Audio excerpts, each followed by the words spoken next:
السلام عليكم ورحمة الله وبركاته soo dhawaada dhammaan akhyaarta waxaan wadnay barnaamijkeena Python programmingska kaas oo aynu 17 aynu soo qaadanay cashirkan sideed ay maanta qaadanaa waa cashir noociyay casharkan aan qaadanaa waxa weeyaan inaan sameeyno script intaan aan dhamaystirno Python waxa weeyaan barnaamijkeenu sida tan buu shaqeyn doonaa barnaamijkan waxaan rabnaa haddii la idmo in aynu userka ayaynu ku oranaa magaca sheeg markuu magaca sheegaba waxaan ku guri doonaa list for example waxaan leenahay su'aal baan doonaa waxaan oranaa mataqaanaa magac miyaad qoraysaa dadna waxaan oran doonaa cali waxaan leenahay magac kale miyaad qoraysaa Sony Yusuf magac kale miyaad qoraysaa nimcaan hadduu doono 100 number ha tiriyo soo aad garatama 100 ka number marka ugu dambaysa ee uu yiraahdo intaas oo kaliya ku ogalay ayaynu intii uu noo sheego dhan soo qoray yacni waxa way yeedhis oo kale barnaamij marka waxaan sameynaa user input inaan qofkii userka aynu for a list yacni list dhamaystiray inaan qofkii userka ka aqbalno magaciyo noo yeedhiyo dadna ma dhawaano soo daabacno ayaynu sameyn doonaa marka ugu hore waxaan iman doonaa qaybteeni Visual Studio Code-ka Python programmingski waa cashirkeeni sideedaad lesson 8.py weeyaan okay ugu horeyn waxaynu baahnaan doonaa in aynu samaysano list empty list aan waxba ku jirin oo ma dhow aynu ku qorano magacyada qofku inoo yeedhinayo yacni warqad cad oo list ayna samaysano warqada cad ee aan waxba ku jirin waa list banaan list marka ka taagan waxba lagu guri jiray laakiin marka waxaan haynaba ma jirtee warqadii baan sii diyaarsanay yacni waa list ma dhow magacyada ku guri doono ayaynu sii diyaarsanay marka halka taagan qofka userka waxaan u baahanay inuu magaciisa soo geliyo sadarteed waxaan samaysanaa variable loo yaqaan name oo kaas oo qofka userka uu kaydinayo magacyadu noo yeedhinayo sadarteed waxaan leenahay enter the name magaca kali yacni markuu magaca inoo yeedhiyo waxa lagu ridi doonaa variable loo yaqaan name marka variable name waxaan rabnaa variable name magacu inoo hayaba in lagu daro listkeen silfan sadarteed waxaan u baahnaan doonaa inaynu yeedhino listkeen banaana dot append dhahna waxaan leenahay dot append macnaheedu waxa weeyaan ku daba dar dot append waxa weeyaan listkaaga banaana ku si daba dar maxay magaciyo qofkan soo gali saada xasan soo gali xasan baa la gelin doonaa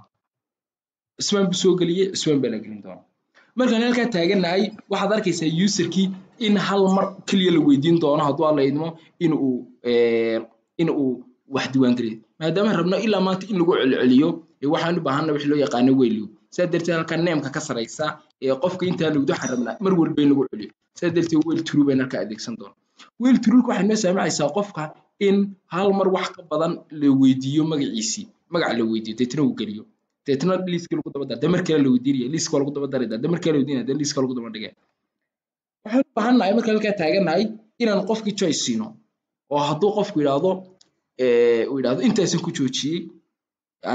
lagu joojiyay list-kii dadna loo soo daabaco hadduu si wadana lagu si daba daro sadarteed waxaynu u baahanahay if condition marka qofku waa inaan doqsiina hadduu qofku yes u doorto yacni waa list-keeni ku si daba dara wali list-keeni wali mu dhamaan marka qof walba marka magac qilina waxa leenahay ma intaas ku joojinaysa hadduu yiraahdo yes uu qoro waan si wada hadduu yiraahdo no waan joojinaa sadarteed waxaan sameyn doonaa haddii la idmo baan qofkii sameeyna inaanu variable loo yaqaan choice variable loo yaqaan choice muxuu ahaynaya qofkeen userka inaan weydiino inuu ogol yahay inaan si wadnayn kale sadarteed waxaan leenahay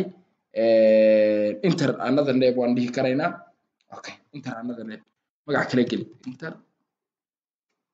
enter maxay another name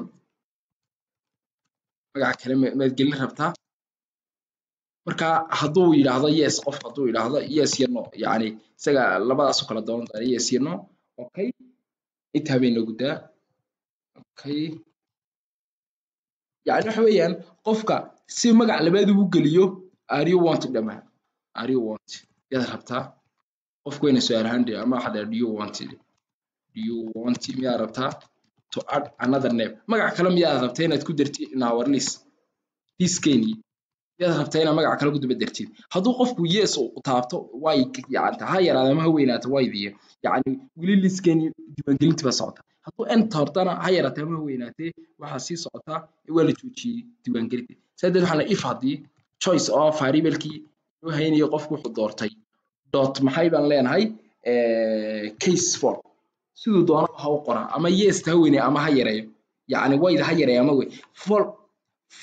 case fold waa function keenoo saamaxaya choice wixii la soo galiyay haday yartay hadii weyn tahay inuu same ka dhigo yani same yani imka way yes baa ka nagu qoran way n haduu yariyo hadii weynayba hal xaraf baa laga soo qaadi doona waxa leena qofka haduu doorto n yani haduu qofku n doorto maxaan rabnaa in la joojiyade haduu way taabtana waa la sii wada doona sida waxa leena haduu qofku doorto n oo ah no yani iga joojiyo hala joojiyo in qofka username la weydiiyo ugu dambeynna maxaan rabnaa in la soo daabaco maxay la soo daabaco maadaama break maadaama wiliga joojiya yani wixii liiska ugu qornaa ayaynu soo daabacayna saynu soo daabacana waxaan adeegsanaa for loop waxaan leenahay for d